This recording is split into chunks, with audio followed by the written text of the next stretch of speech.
Ó, vamos lá. Vamos resolver o módulo 4 da parte de exercícios. Tá na página 94 e 95. Essa primeira aqui, ó, eu vou resolver ela toda com vocês, porque é para dizer se é correto ou se é incorreto, tá? Agora, a 2 e a 3, eu vou fazer até metade e vocês vão fazer o restante, tá bom?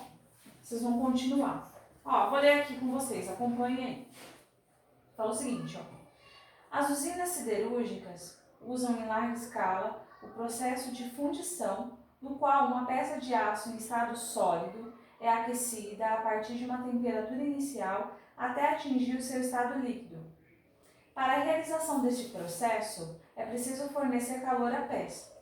Sabendo que o calor latente de fusão do aço é 300 joules por grama, identifique as afirmativas corretas relacionadas ao processo de fundição. A quantidade de calor fornecida à peça depende da sua temperatura inicial? Sim, por quê? Quanto menor for a temperatura, maior vai ser a quantidade de calor que essa determinada substância vai precisar, tá bom? Então, a primeira está correta. Correto. Segunda, ele fala, a quantidade de calor fornecida à peça é proporcional à sua massa? Sim, é proporcional. Porque, ó, eu sei que se eu tô falando de calor latente, eu tô falando do que mole. Então, ó, quantidade de calor é massa vezes o latente de fusão, tá? Se eu aumento a massa, o que acontece com a quantidade de calor? Aumenta. Se eu diminuo a massa, o que vai acontecer com a quantidade de calor? Também vai diminuir. Então, ele fala assim, ó, é proporcional a massa? É, tá bom? Então, eu vou colocar aqui, ó, correto. 6 de correto. 3. Na 3 ele fala, a quantidade de calor fornecida para a fusão de uma peça de 20 gramas é a massa. É 6.000 joules, vamos ver se é isso mesmo? Ó, quantidade de calor é a massa vezes o latente de fusão. Quantidade de calor vai ser, a massa é 20, que ele acabou de dar, no próprio item 3. O latente de fusão, calor latente de fusão é 300 joule por grama. Se eu multiplicar os dois, ó, a quantidade de calor vai ser 6.000 joule. É correto. Então, eu vou colocar aqui, ó, correto, tá? 4. Na 4, ele fala assim, ó, a quantidade de calor fornecida a uma peça diminui se a temperatura de fusão do aço também diminuir, mantendo os outros parâmetros feitos, está correto, porque eles são diretamente proporcionais. Então, se a temperatura aumentar, ele fala que o calor também aumenta. Se a temperatura diminuir, o calor também vai diminuir, tá? Tá correto. Eu vou colocar aqui pra vocês verem. E o último, né? 5. Na 5 ele fala, a temperatura da fase líquida é, durante a fusão do aço, maior que a temperatura da fase sólida. Na verdade, não é só maior, é maior e igual, tá? Então, essa está incorreta. E, tá bom? Não parou por aí. Agora, a gente vai para o exercício 2, que eu vou montar com vocês e vocês farão, tá bom? Vamos pensar no exercício 2. O exercício 2 está na página 95. Ó, vai anotando aí, tá? Ó. No reservatório de um vaporizador elétrico, são colocados 300 gramas de água. 300 gramas é a massa.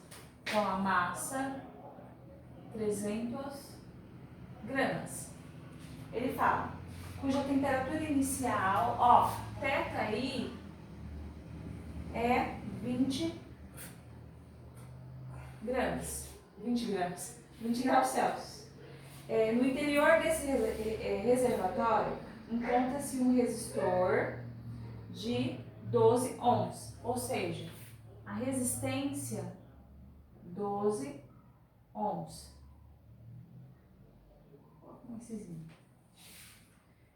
Que é percorrido por uma corrente elétrica de intensidade 10 amperes.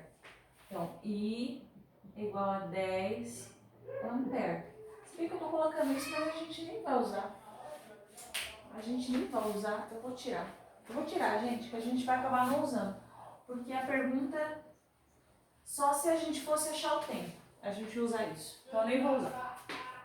Aí ele fala, quando o aparelho está em funcionamento, considerando que toda energia elétrica é convertida em energia térmica e integralmente absorvida pela água, e que 1/3 de sua massa é vaporizada, guardem isso. Determine o calor total absorvido pela água. Ó, vamos fazer o seguinte, ó. Vamos colocar aqui, ó. Quantidade de calor, de aquecimento. E vamos pensar, ó. Se a água está aquecendo, a temperatura dela está aumentando. Se a temperatura dela está aumentando, ó, quantidade de calor vai ser a massa, vezes o calor específico, vezes a variação de temperatura, porque está aquecendo, tá? Calor sensível aqui, ó. Θ F menos θ I. Tá?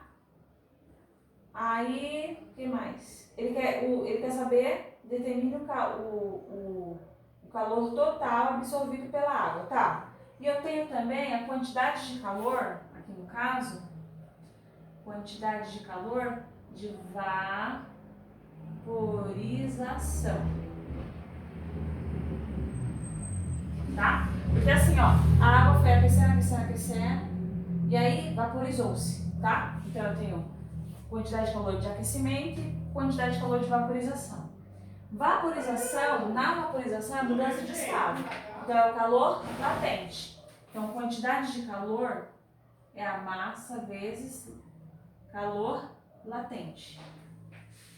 Não, calor de vaporização. Tá, vamos pensar comigo, ó. A massa no exercício, ele deu? Sim.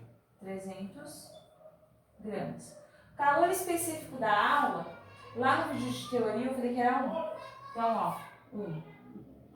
Quando é que a água, ela começa a vaporizar? 100 graus Celsius. 100 graus Celsius. Então vai ser 100, que é a temperatura final, menos a temperatura inicial aqui, ó, 20. E aí vocês vão fazer, tá? Vamos colocar assim, ó, quantidade de calor de aquecimento. Vai dar alguma coisa aqui, cal. Vocês falam aí, tá? Aqui agora, ó, quantidade de calor é... Só que ele fala lá no textinho que tá embaixo aí da foto, que ele fala assim, ó, integralmente absorvida pela água e que 1/3 de sua massa é vaporizada. Então, ó, 1/3 dessa massa aqui, ó, que massa é essa? 300 gramas é vaporizada. Calor latente de vaporização é 540. Então é só substituir. 540 não. Sim, 540. 540. 540. E aí, ó, quantidade de vaporização. Ó, vocês vão achar alguma coisa aqui cal. Tá? Qual que é a quantidade de calor total? É a quantidade de calor no aquecimento mais a quantidade de calor de vaporização. Então, ó, vocês vão achar esse aqui, vocês vão achar esse, e aí vocês vão substituir aqui, ó, substituir aqui e soma os dois, tá? E aí eu vou parar aqui porque a lousa não dá mais. No próximo exercício, vou fazer um vídeo fazendo o exercício 3, tá?